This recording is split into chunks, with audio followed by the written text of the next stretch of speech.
Avez-vous déjà eu l'impression d'être observé? Je t'observe.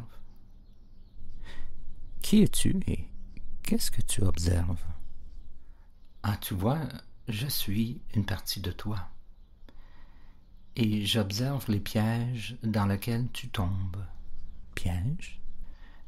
Tu te souviens du cours Facing Human Wrongs que tu as suivi pendant l'été 2022? Oui. Celui qui consiste à naviguer dans les paradoxes et les complexités du changement social et mondial, avec tous les pièges que cela comporte. Oui, je me souviens. Mais c'est plus facile à le dire qu'à le faire. En effet. Alors, qu'est-ce que tu observes? Ok, mais je remarque que tu es tombé dans le piège appelé fixation de sortie, qui est celui où les gens ressentent une forte envie de se soustraire aux engagements existants. Par exemple, lorsqu'une personne réalise que le chemin qu'elle emprunte est rempli de paradoxes, de contradictions et de complicité. Sa première réaction est souvent de trouver une issue immédiate, dans l'espoir d'une alternative plus satisfaisante et ou plus innocente, ou bien d'une communauté idéale avec laquelle poursuivre ce travail. Comme une évasion?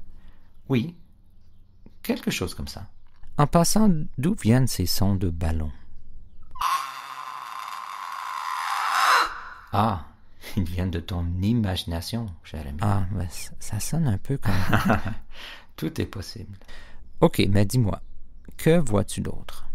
Eh bien, je vois aussi le piège appelé prosélytisme, qui se produit lorsque les gens essaient d'enseigner aux autres et de les convaincre qu'un sujet d'intérêt particulier devrait être la chose la plus importante pour tout le monde. Attends une seconde.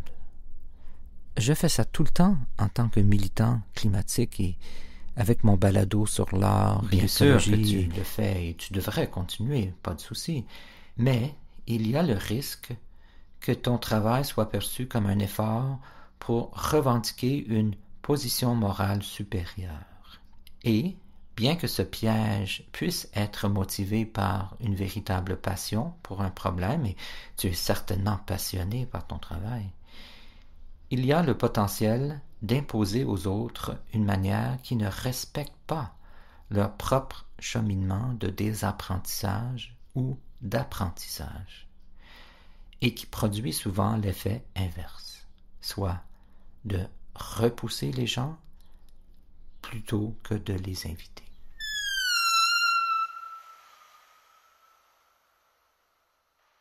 Oh, je vois. Laisse-moi réfléchir à ça. Bien sûr. Et lorsque ce piège se produit, il est peut-être utile de se demander pourquoi ai-je besoin d'enseigner aux autres ou de les convaincre ou de les inspirer concernant mon expérience d'apprentissage? D'où vient ce besoin d'être perçu? Et si tu sens vraiment que tu dois porter quelque chose à l'attention des autres, demande-toi, d'un point de vue pédagogique, quelle est la chose la plus responsable et la plus efficace à faire pour que ce message puisse passer?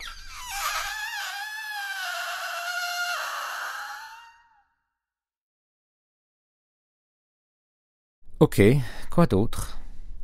Je vois aussi un peu du piège de la vertu ostentatoire et l'outrecuidance. Lorsque tu t'affirmes comme ayant la meilleure, la plus juste, la plus critique, la plus perspicace, la plus créative, la plus valide ou la plus marginalisée des perspectives.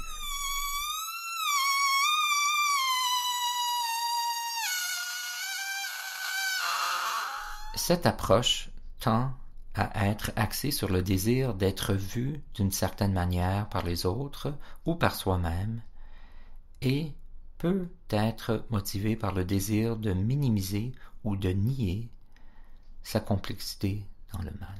Peut-être inconsciemment, mais c'est un cercle vicieux, n'est-ce pas? Plutôt comme un labyrinthe ou un dilemme auquel tu devrais réfléchir.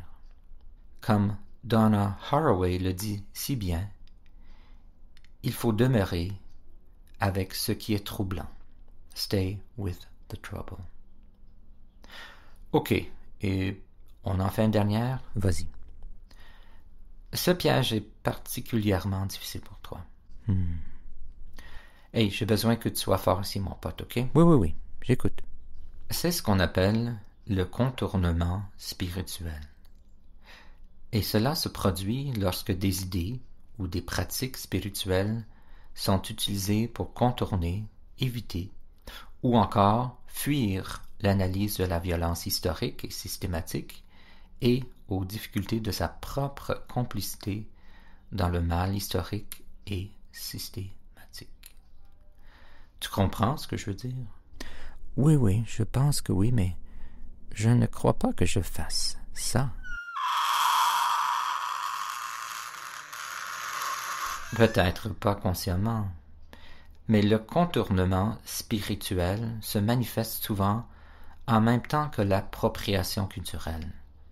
Par exemple, tu réfléchis chaque fois que tu enregistres un paysage sonore avec ton microphone, non?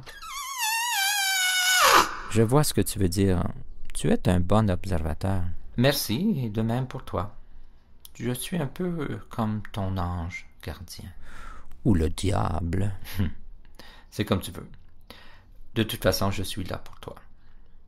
Maintenant, l'un des dangers du contournement spirituel est de projeter des interprétations de l'unicité qui effacent la réalité des inégalités historiques et systématiques et des interprétations des lumières qui tendent à renforcer l'exceptionnalisme et je remarque que tu as tendance à faire ça.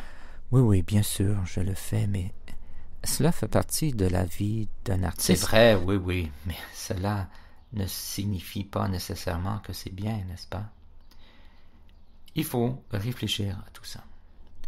Oui, beaucoup de choses auxquelles penser et qu'il faut apprendre et désapprendre.